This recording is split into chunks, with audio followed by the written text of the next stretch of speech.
Tole hordoftoota Oromoo Samsung baga nagayaan dhuftan isiniin jedhe har'a kan isin agarsiisu karaalee bilbilaan nama ittiin hordofan keessaa tokko isin agarsiisa.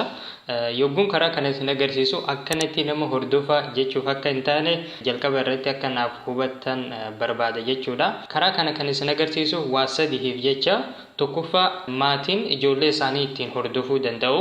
Abbaa fi haati yoomiyyuu ilmaan isaaniitiif hamtuu hin yaadani, garuu ilmaan isaanii hamtuu irraa dhorkuuf jecha karaa kana yoo fayyadaman wamaatii miti jechuudha. Lammaffaa irratti ammoo ofuma keessanii ittiin of hordofuu ni dandeessu. Yogguu kana jennu bilbila keessan irratti bilbilli bilbilamuus ta'e kan isinitti bilbilamu bifa oodiyootiin waraabamee akka isiniif taa'u yoo barbaaddan itti fayyadamuu ni dandeessu jechuudha. Sadaffaa irratti ammoo wanta kana baradhaa irraa of eegaa jechuufin isin agarsiisa jechuudha. Namoonni tokko tokko yogguu namni akkanatti si hordofa jetteen hin amanan jechuudha. Garuu waan san yogguu agarsiifte isaanis yaalii irratti godhanii akka hojjetu yogguu irra gahan irraa of eegu jechuudha. Namoonni salphatti isaan gowwoomsuu hin danda'an jechuudha. Karaa kanaan namoota lamatu nu hordofuu danda'a. Inni tokko nama nu bira jiru jechuudha. Namni nu bira jiru tokko mobaayila keenya kana nurraa fuudhee daqiiqaa 2 fi 3 hin caalle keessatti appilikeeshina badii kana mobaayila keenya irratti fe'atee akka barbaadu godhee san booda bakka feene yoo deemne ittiin nu hordofaa jechuudha. Inni biraan immoo fageenyatti jechuudha. Kuni fageenyatti kan ta'u namoonni nutti bilbilanii wanta akkana mee taasise jechuudhaan nuti mobaayila keenya irratti waan isaan barbaadan akka daawunlood goonu nu taasisanii san booda ittiin nu hordofuu danda'u. Keessafuu karaan amma isin agarsiisu kun salphaa waan ta'eef daqiiqaa 2 fi 3 hin caalle keessatti waan xumuramuu danda'uudha. Kanaaf namoonni nutti bilbilanii salphumatti nu gowwoomsuu ni danda'u jechuudha. Kanaafuu ammoo hordoftoonni Oromoo Samsung hundi keessaniyyuu viidiyoo kana bakka hundatti sheer gootaniiti Oromoo miidiyaalee hawaasaa irra jiru hunda biraan akka geessan abdiin qaba jechuudha. Namoonni wanta kana barachuu qabu dirqama. Maaliifini namni tokko yoo waan kana beekee tokko beeku maate inni beeku sun isa hin beekne san gowwoomsuu danda'a waan ta'eef namni hundinuu ammoo yoo barate wanni kun akka balaa qabu beekee irraa of eegu jechuudha. Kanaaf viidiyoo kana bakka hundatti sheer akka gootan kabajaan isin gaafadha jechuudha. Egaan hordoftoota keenya akkuma amma fuuldura keessan kanatti argaa jirtan mobaayilli gama mirgaatiin jiru mobaayila kiyya kan gama bitaatiin jiru kan hiriyaa kiyyaati jechuudha. Akkamitti wanti kun akka tahu sirritti akka isiniif galuutti isin agarsiisa jechuudha. Suuta nafaana deemtu jechuudha. Fakkeenyaaf namni tokko yoo nu hordofuu barbaade jalqaba wanti inni godhu mobaayila keenya fi mobaayila isaa irratti iimeela gosa tokko godha jechuudha. Yookaan iimeela fi paaswoordii kan amma Google akkaawuntii Gmail keessatti fayyadamnu san Gmail keenya keessa seeneti email fi password kan mobaayila isaa irratti itti fayyadamu mobaayila keenya irrattis sign in yookaan log in godha jechuudha. Kun steepii jalqabaati jechuudha. Fakkeenyaaf amma mobaayila kiyya kana irratti yoo laalle Gmail keessa seenne san booda sarara 3 tana yoo tuqne asirratti akkuma agartan emailli abdulwasi78@gmail.com jedhu ni jira. Akkasuma gara mobaayila hiriyaa kiyyaa dhufne Gmail keessa seennee yogguu laallu asirrattis abdulwasi78@gmail.com jedhu ni jira jechuudha. Kanaaf amma mobaayilli kun lameen iimeela tokkoon walitti hidhamee jira jechuudha. Kun steepii jalqabaati jechuudha. Steepii lammaffaa irratti ammoo appilikeeshina daawunlood godhamutu jira. Appilikeeshina kana daawunlood godhachuu yoo barbaaddan weebsaayitii Oromiyaa Samsung keessa seenuu qabdu. Liinkii isaadha koomentii jalqabaa irra isiniif kaha akkasuma description box keessa isiniif kaha jechuudha. Linkicha irratti ni tuqtani yogguu linkicha irratti tuqtan kallattiidhaan bifa amma argaa jirtan kanaan isiniif fida. Asirratti linkii biraa ni argattu jechuudha.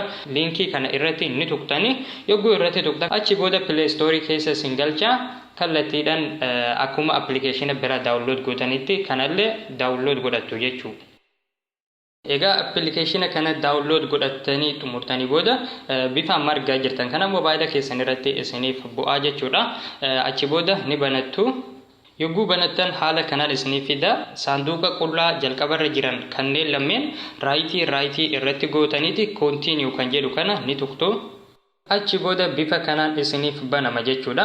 Egaan asirratti kan beekuu qabdan fuula jalqabaa kana irratti sagalee riikoordi ta'etu asirratti nuuf dhufa jechuudha. Appilikeeshina kana ofii keessaniif bilbila riikoordi itti godhuuf yoo itti fayyadamaa jiraattan yeroo mara ogguu appilikeeshina kana keessa seentan sagalee riikoordi ta'e asirratti ni argattu jechuudha. Fakkeenyaaf yoo ammoo mobaayila nama biraa irratti akkas godhaa jiraanne dirqama appilikeeshinni kun akka mobaayila sanirratti hin mul'anne karaa mobaayilichi eeyyamuun dhoksuu qabna jechuudha. Yogguu appilikeeshinicha bifa kanaan isiniif baname booda wanti gochuu qabdan sarara sadeen tana ni tuqxanii asirratti waan baay'eedha isiniif baasa jechuudha.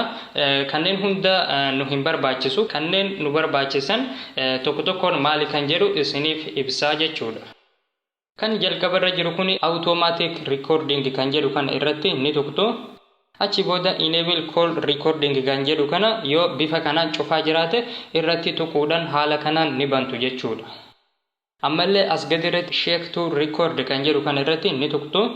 Itti aansuudhaan inni kun ammoo yoo bifa kanaan banaa jiraate irratti tuquun haala kanaan ni cuftu jechuudha.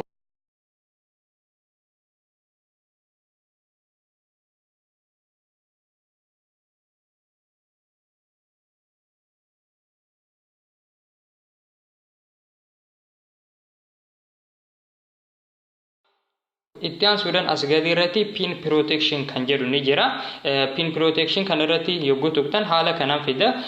Yoo barbaadan appilikeeshina kana qulfiidhaan cufuu ni dandeessu jechuudha. Enable kan jedhu kana bantanii sanbooda asirratti lakkoofsa hanga dijitii 4 sin gaafata. Haala kanaan lakkoofsa baay'inni hanga dijitii 4 ta'uu itti galchuudhaan sanbooda okay yoo jettaniin appilikeeshinni kun qulfiin cufamee jira. Lammata yogguu deebinee itti seennu koodii amma itti galchine kanaan bannaa jechuudha. Inni biraan immoo as jalarratti notifications kan jedhu ni jira. Isa irratti ni tuqxu.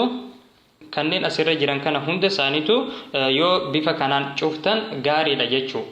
Yoo ammoo appilikeeshina kana ofuma keessanii mobaayila keessan irratti riikoordi gochuuf itti fayyadamaa jiraattan bana yoo gootanis rakkoo hin qabu jechuudha. Yoo ammoo dhoksaadhaan mobaayila namaa irratti kan akkas goonu taate dirqama akka waan tokko hin beeksifneef cufamuu qabu jechuudha. Kan biraadhaan immoo as gadirra kan jiru kana jechuudha. Isa auto email jedhu kana yoo fayyadamtan baay'ee gaarii jechuudha. Inni kun appilikeeshina kana fakkaatu kan biraa irratti maallaqaan gurgurama. Sababni isaadha baay'ee mishaa jechuudha. Yogguu mobaayila kana irratti bilbilli haasa'amee xumurame kallattiidhaan sagalee waraabeetii mobaayila keenya irratti bifa meeseejitiin nuuf erga jechuudha. Kanaaf wanti gochuun nurraa eegamu salphaa. Isa irratti ni tuqna. Yogguu irratti tuqne haala kanaan nu banama jechuudha. Jalqaba irratti enable kan jedhu kana ni banna jechuudha. Yogguu isa banne bifa kanaan filannoo nuuf baasa jechuudha. Email keenya kan Gmail keessa jiru san asirratti nuuf baasete jira. Isa irratti tuquudha jechuudha. Yoo barbaanne immoo as jala irratti add account kan jedhu ni jira. Add account kan jedhu kana irratti tuqne accountii biraallee itti dabaluu ni dandeenya jechuudha. Amma ni email isuma jalqaba Gmail keessa jiru kana fayyadamu waan barbaadeef isa irratti tuqa jechuudha. Itti aansuudhaan okay jennaani achi booda koodii jalqaba itti goone san nu gaafachuu danda'a.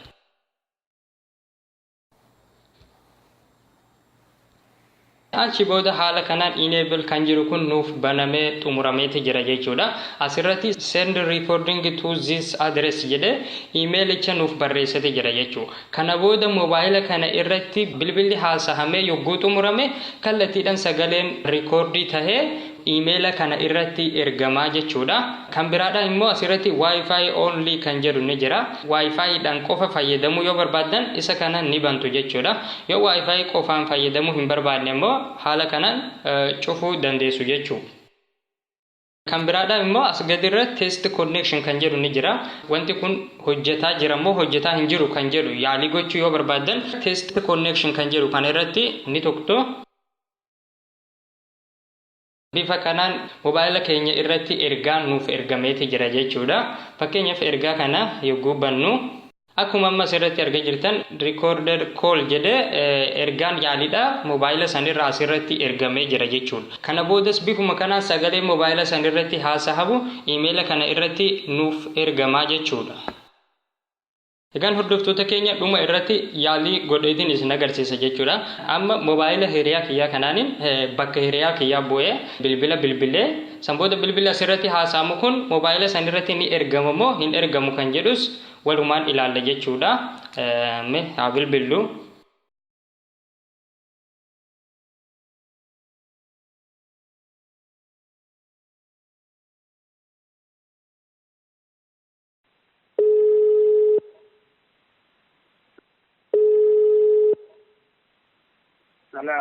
Hello mamme akkam nagaa sirratti nagaa akkam nagaa galata rabbi gaariidha akkin jedhe bilbila kan keetiin sitti bilbilee yaalii wayii sirratti godhuu jira daqiiqaa muraasa booda deebisee si bilbila tole okay.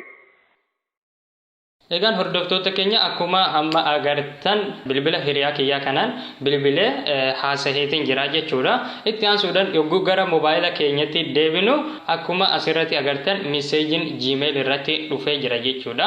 Meeseejii dhufe kana yogguu banne haala kanaan asirratti riikoordii ni arganna jechuudha. Riikoordii kana yoo banne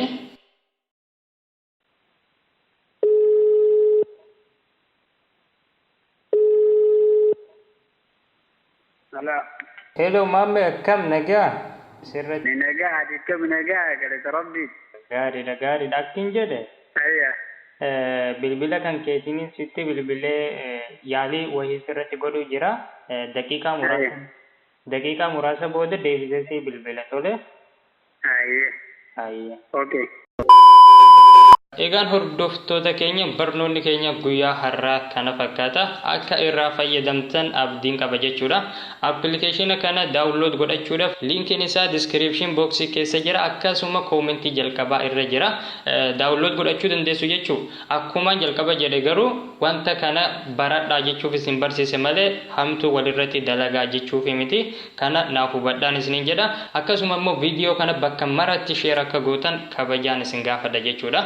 Namoonni tokko waan akkana kana yogguu argan hiriyoota isaanii irratti fayyadamuuf jecha hanga danda'an hiriyoonni isaanii akka hin agarre kan godhanne jiru. Hordoftoonni keenya ammoo hundi keessaniyyuu viidiyoo kana bakka hundatti sheer gootanii namoota akkasii san salphisuu qabdu jechuudha. Barnoota dabalataatiif ammoo barnootni akkanaatii fi barnoonni kana fakkaatan hundi isaanii akka isiniif dhihaatuuf viidiyoo keenya laayik yoo gootan baay'ee gaarii jechuudha. Barnoota keenya kan itti aanuun hanga wal geenyutti nagayaan turaan isiniin jedha galatooma.